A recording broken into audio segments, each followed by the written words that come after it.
kegiatan penyuluhan hari ini. Sebelumnya perkenalkan, saya Perawat Risma dan ini rekan saya Perawat Sekar. Kami dari tim edukasi keperawatan. Baik Ibu, tujuan kami di sini memberikan penyuluhan tentang nutrisi pada pasien diabetes mellitus atau DM. Edukasi ini penting agar keluarga tahu cara mengatur makanan yang tepat untuk pasien diabetes di rumah ya Ibu. Selamat pagi Ibu. Kebetulan suami saya baru saja didiagnosa diabetes. Jika saya ingin tahu bagaimana sebaiknya pola makannya.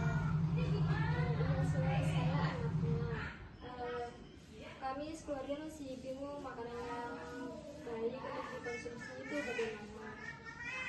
Dan saya membantunya Ibu. Saya sering menyiapkan makanan di rumah, jadi ini untuk sangat membantu.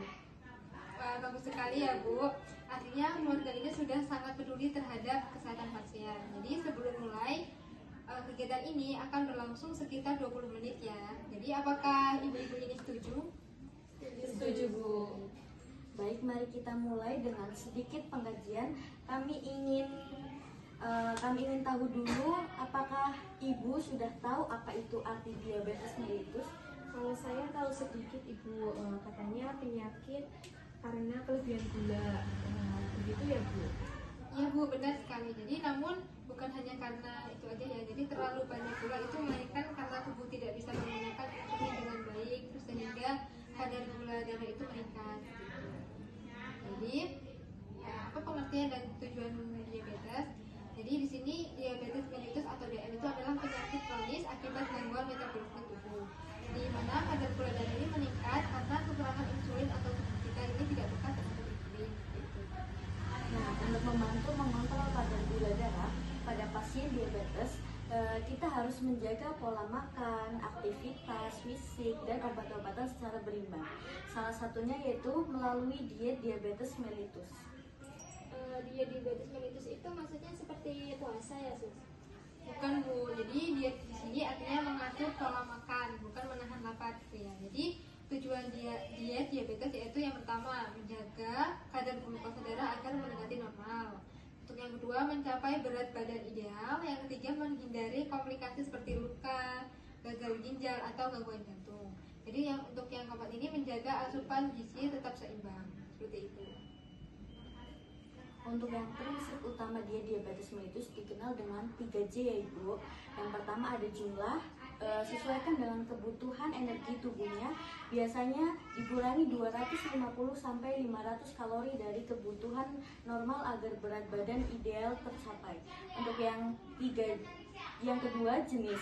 Pilih karbohidrat kompleks seperti nasi merah, kentang, ubi, atau roti gandum. Hindari gula sederhana seperti gula pasir, sirup, atau permen. Untuk yang ketiga ada jadwal. Makan teratur 3 kali besar dan 3 kali kecil. Tujuannya agar gula darah tidak naik mendadak. Kalau suami saya kadang telat makan, apakah itu berbahaya Bu? Iya Bu, jadi pasien diabetes sebaiknya itu tidak menunda makan ya, karena bisa menyebabkan hipoglikemia atau gula darah terlalu rendah.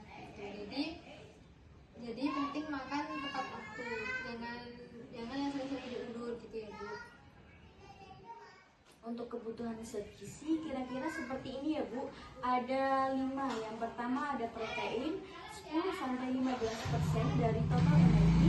Pilih sumber protein, sumber lemak seperti ikan, ayam, kulit, tahu, dan tempe. Untuk yang lemak ada hindari lemak jenuh gorengan dan makanan cepat saji. Gunakan minyak zaitun atau minyak canola bila perlu. Untuk yang ketiga ada karbohidrat 60-70% dari total energi. Pilih yang berserat tinggi. Untuk yang keempat ada serat 20-35 gram per hari dari sayur dan buah segar. Untuk yang terakhir ada garam tidak lebih dari 3000 miligram per hari. Kalau ada hipertensi kurangi lagi. Kalau soal buah, apakah semua boleh dimakan Bu? Jadi untuk soal buah ini sebagian besar boleh ya Bu, tapi sebaiknya pilih buah yang tidak terlalu manis seperti apel, jeruk, pepaya, pir, atau melon gitu ya. Jadi hindari durian, mangga matang berlebihan, dan nangka dalam jumlah yang banyak.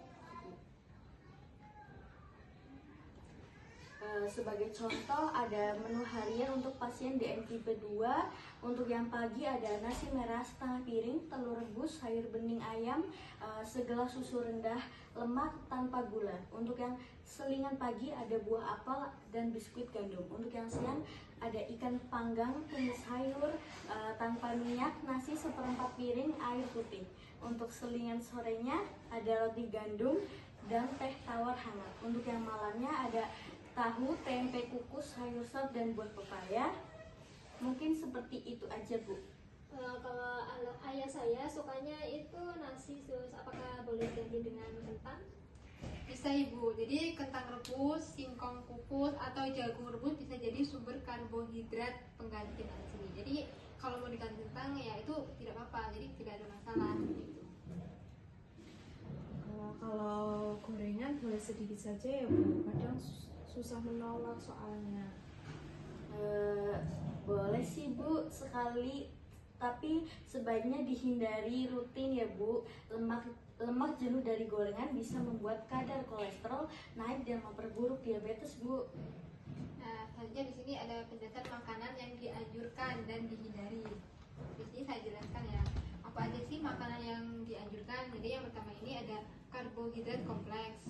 Contohnya seperti nasi merah, roti gandum, ubi atau singkong. Nah, jadi untuk protein rendah lemak ini ada ikan, ayam, tanpa kulit, tahu, tempe gitu. Dan sayur dan buah segar tinggi serat. Sedangkan yang tidak dianjurkan itu yang pertama ada gula pasir, sirup, kue manis, minuman ringan, terus fast food dan gorengan, ikan asin, telur asin, makanan kaleng tinggi natrium. Seperti itu Ibu.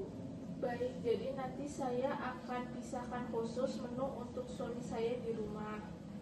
Tidak perlu jauh berbeda Bu, lebih baik seluruh keluarga menerapkan pola makan sehat agar pasien tidak merasa dikucilkan dan semua lebih sehat Bu. Ya Bu, jadi seperti itu ya. Dan selanjutnya di sini ada penjelasan aktivitas fisik dan pola hidup. Jadi selain mengatur makanan, pasien diabetes ini juga perlu olahraga teratur, cukup jalan kaki, jadi kurang lebih 30 menit setiap hari, atau melakukan kegiatan ringan seperti senam, berkebun, atau membersihkan rumah seperti itu. Kalau orang tua saya sudah agak lemas Bu, olahraga apa yang aman ya Bu? Bisa melakukan senam kaki diabetes atau jalan santai ringan di pagi hari, hindari olahraga tanpa berizin dokter ya Bu. Baik, mungkin penjelasannya untuk seperti itu ya. Nah, selanjutnya di sini kita ada evaluasi dan penutup, jadi waktunya kurang lebih 5 menit. Baik, sekarang kita evaluasi sedikit ya agar ibu-ibu ini paham bagaimana nanti mengatur di rumahnya. Coba sebutkan, ini bagi ibu yang sudah tahu ya, coba sebutkan prinsip utama diet diabetes mellitus tadi apa?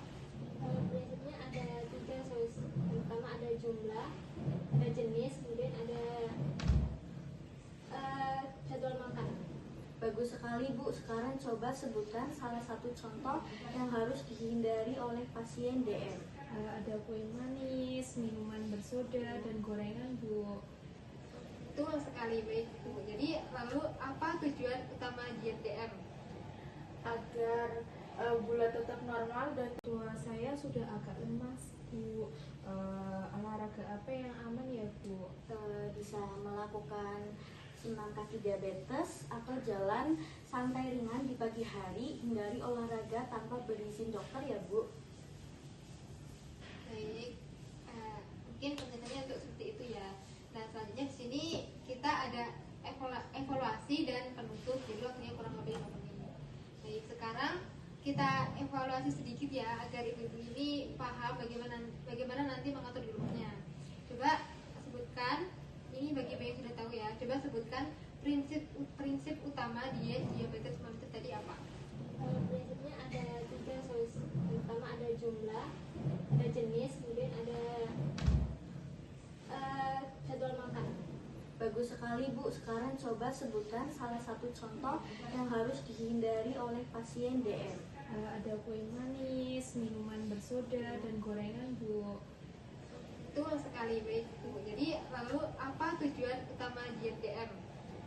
Agar Gula tetap normal dan terhindar dari komplikasi. Luar biasa Ibu, semua sudah memahami dengan baik ya Bu. Baik, jadi di sini kami menyimpulkan kembali materi yang hari ini kita pelajari ya, agar ibu-ibu ini gimana lebih paham lagi gitu. Jadi untuk kesimpulannya, yang pertama, DIEDM ini bertujuan menjaga kadar gula darah tetap stabil. Yang kedua, gunakan prinsip 3D.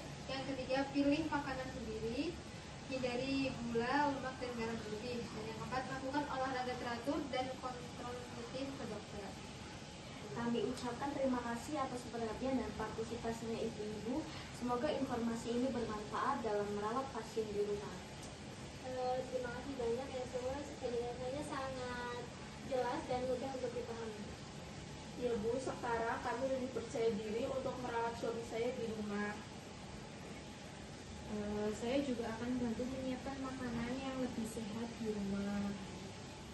Baik ibu-ibu, alhamdulillah, terima kasih. Semoga keluarga selalu sehat dan pasien semoga bisa cepat pulih ya. Mari kita tutup kegiatan ini dan mengucapkan hamdalah bersama-sama. Alhamdulillahirabbil alamin. Baik, mungkin cukup sekian saja penjelasan dari saya dan Pak Sekar. Bila ada kesalahan, kami mohon maaf ya. Kami akhiri. Wassalamualaikum warahmatullahi wabarakatuh. Waalaikumsalam warahmatullahi wabarakatuh.